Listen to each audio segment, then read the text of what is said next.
Perbaikan Jalan Kebun Cengkih mulai dikerjakan.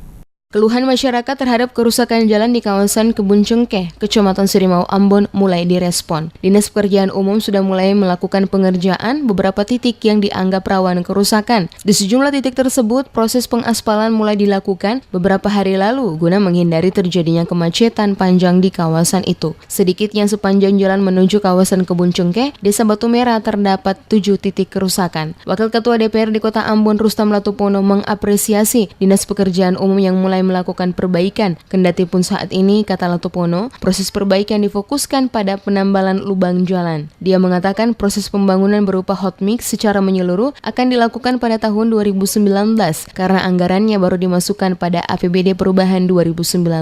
Menurutnya, dalam pelaksanaan sebuah proyek ada tahapan-tahapan yang harus dilakukan. Olehnya itu, dirinya berharap warga tetap bersabar. Jadi ada sekitar 7 atau 8 titik yang nanti diperbaiki sepanjang jalan Kebun Cengkeh sampai Stain. Jadi titik-titik yang krusial yang dianggap harus diperbaiki, itu yang PU akan perbaiki.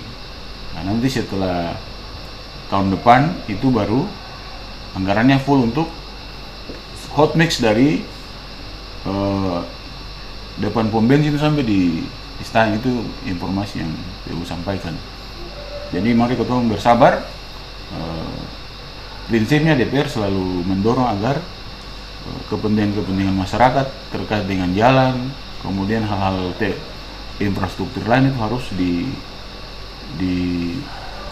dikerjakan untuk minimal masyarakat bisa menikmati hasil-hasil pengerjaan perbaikan infrastruktur di Kota Ambon.